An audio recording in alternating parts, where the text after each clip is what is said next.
जय भारत, जय उत्तराखंड, जय बाबा केदार, जय पहाड़, जय पहाड़ी।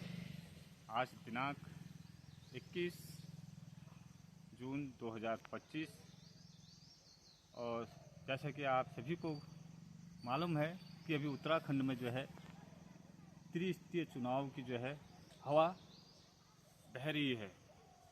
परंतु हमारे चौखुटिया गेवार घाटी में जो है आप देख सकते हैं उधर खेत, चारों तरफ जो खेत हैं, चौखुटिया में जो है त्रिस्तरीय चुनाव के साथ साथ जो है रोपाई का भी जोरों शोरों से जो है कार्य चला है। तो वैसे विषय तो मेरा हमेशा पहाड़ की आत्मा, पहाड़ का अस्तित्व ही रहता है, परंतु कुछ त्रिस्तरीय चुनाव के बारे में भी बोल देते हैं। जैसा कि त्रिस्तरीय चुनाव के बारे में तो सबसे पहले आप सभी को मालूम है कि आरक्षण के विषय में जो है कोर्ट में स्टे लगा है, याचिका लगी है। हम उसका स्वागत करते हैं जो आरक्षण का है। और मैं आरक्षण के विषय में तो अधिक क्या बोलूं, वो माननीय न्यायालय का जो भी फैसला उसमें आएगा उसी के बाद, और उसका हम सम्मान करते हैं जो भी फैसला आएगा। परंतु आरक्षण का थोड़ा मैं कहना तो नहीं चाहता हूं, परंतु आरक्षण के विषय में इतना ही कहूँगा कि आप भारत के सबसे बड़े सदन लोकसभा या प्रदेशों के विधानसभा सदन या कहीं भी आप देख लीजिए कि हर व्यक्ति जो एक पद होता है गृह मंत्रालय, सभी उसके जो है ये ललायित होते हैं। तो आरक्षण के विषय में जो भी माननीय कोर्ट का फैसला आएगा उसका सम्मान है। अब रही बात त्रिस्तरीय चुनाव की, हमने देखा है जब से हमने होश में आए हैं तो हम देखते हैं कि क्षेत्र पंचायत, जिला पंचायत जो भी होते हैं तो उनके कार्यकाल के दौरान जनता उन पर बहुत बड़ा प्रेशर डालती है। कोई छोटे मोटे कार्य कुछ भी है, और वो लोकतांत्रिक अधिकार भी है जनता का, बहुत अच्छी चीज़ है, डालना चाहिए प्रेशर। परंतु मेरे यहीं पर ही एक शक होता है, मुझे एक शंका होती है, जो हमारे ग्राम प्रधान हैं या क्षेत्र पंचायत है या जिला पंचायत है, वो एक उनके पास एक सीमित दायरा होता है।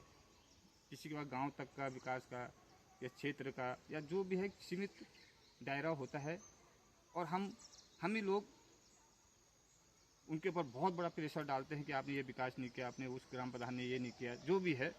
और कहना भी चाहिए, अच्छी बात है, जनता ने कही। पर एक शंका होती है, हम इन लोगों के ऊपर तो बहुत प्रेशर करते हैं, परंतु मैं यहाँ पर एक मेरा प्रश्न बनता है कि उत्तराखंड राज्य जो है की परिकल्पना जो है सख्त भू कानून, मूल निवास 1950, स्थायी राजधानी गैरसैंण और पहाड़ की सभ्यता संस्कृति, इसकी भौगोलिक परिदृश्य जैसे आप देख रहे होंगे, चारों तरफ पहाड़, खेत खलियान और पशुपालन, कृषि, बागवानी, अन्य इन विषयों पे जो है उत्तराखंड राज्य की जो है स्थापना की गई थी। परंतु 25 वर्ष हो चुके हैं हमारे राज्य को बने हुए, अभी तक जो हमारे शहीदों की सपनों की गैरसैंण राजधानी थी अभी तक हमें नहीं मिली है। और जो उस टाइम समय जो 42 शहादतें और अनगिनत हमारे राज आंदोलनकारियों ने यातनाएं सही थी, जिस विषय को लेकर अभी तक हमें वो नहीं मिला है। 25 वर्ष जो हैं राज्य को बने हुए हो गए हैं, परंतु उत्तराखंड के किसी भी मूल निवासियों ने अपने विधायक, अपने सांसद और अभी तक के जितने भी मुख्यमंत्री रहे हैं, किसी के ऊपर भी इस किस्म का या इस प्रकार का दबाव नहीं बनाया है। हम अपने ग्राम प्रधान, क्षेत्र पंचायत, जिला पंचायत, जो कि एक उनके अधिकार क्षेत्र में राजधानी गैरसैंण बनाना और ये चीज़ें नहीं आती हैं, हम अपने ग्राम प्रधानों को तो बिल्कुल और तंग करते रहते हैं। 5 साल में जो है उनकी सत्ता चेंज कर देते हैं। बहुत कम ऐसे दिखने को मिलता है कि कोई ग्राम प्रधान दोबारा या तिबारा बने, परंतु मेरी समझ से बाहर होता है कि 25 वर्ष हो गए हैं, राज्य तो बने हुए, जिन मुद्दों पर इस राज्य का गठन किया गया था वो मुद्दे तो अभी तक मिले ही नहीं हैं। अब देखिए, जब से राज्य बना है लगातार पलायन हो रहे हैं, स्कूलें बंद हो गए हैं। मैंने कल ही एक उच्चतर माध्यमिक विद्यालय गोदी जो चौखुटिया ब्लॉक के अंतर्गत आता है, आपको उसकी वीडियो दिखाई थी, जो अब बंद हो चुका है। जिस हमारे समय में वहाँ पर 500 विद्यार्थी जो है अध्ययन का कार्य करते थे, परंतु आज वो स्कूल बंद हो चुका है। तो आप देख सकते हैं किस विषय को लेकर हमारे शहीदों ने इस राज्य की स्थापना की थी और क्या इस राज्य की दशा और दिशा है। और मैं किसी एक व्यक्ति विशेष, विधायक जी या सांसद जी या एक विशेष मुख्यमंत्री या एक वर्तमान आज के जो शासन है, जो सरकार है, उसको नहीं कह रहा हूँ।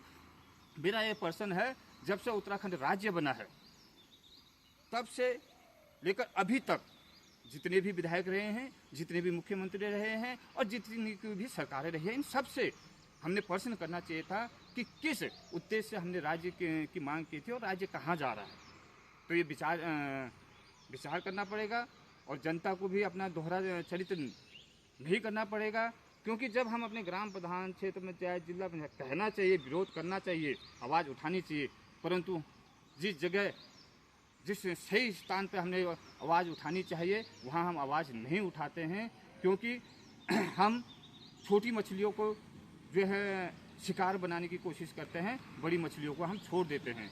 तो आप इस पर विचार कीजिए, सोचिए, समझिए कि किस लिए इस राज्य का गठन किया गया था, किस लिए जो 42 शहादतें हुई, किस लिए मुजफ्फरनगर हत्याकांड हुआ, क्यों मंसूरी गोलीकांड हुआ, क्यों खटीमा गोलीकांड हुआ। तो हम लोगों को भी अपना दोहरा चरित्र से हटना पड़ेगा।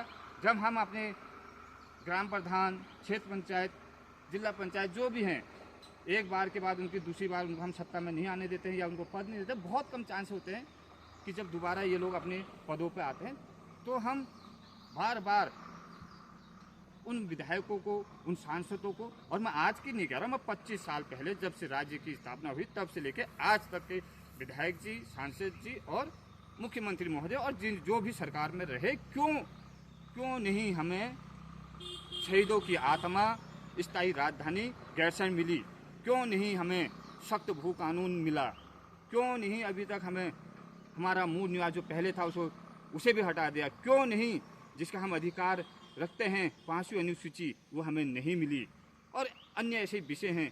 क्यों लगातार उत्तराखंड से पलायन हो रहा है। हम जो बड़े मुद्दे हैं उन पे हम नहीं चर्चा कर रहे हैं, न ही उसके लिए हम अपने विधायकों से कह रहे हैं। जब तक हम नहीं जागेंगे, अपने दोहरे चरित्र से नहीं हटेंगे, ये तय जनता ने करना है। ये त्रिस्तरीय चुनाव ये तो कुछ देरी से हो रहे हैं, हम इसका फिर भी विरोध नहीं करते हैं, परंतु जो मेन हमारा लक्ष्य होना चाहिए था, सख्त भू कानून, स्थायी राजधानी गैरसैंण, मूल निवास 1950, 5वीं अनुसूची और पहाड़ के भौगोलिक आधार पर पहाड़ का विकास, तो ये आपको तय करना पड़ेगा। और बाकी फिर मिलते हैं। और मैं बार बार इन बातों को रोकते रहूँगा, चाहे आप इस विषय में आपके कोई भी विचार है, लेकिन मैं बार बार पहाड़ की आत्मा की बातें रखते रहूँगा। और बाकी रही बाबा केदार की इच्छा। जय भारत, जय उत्तराखंड, जय बाबा केदार, जय पहाड़, जय पहाड़ी।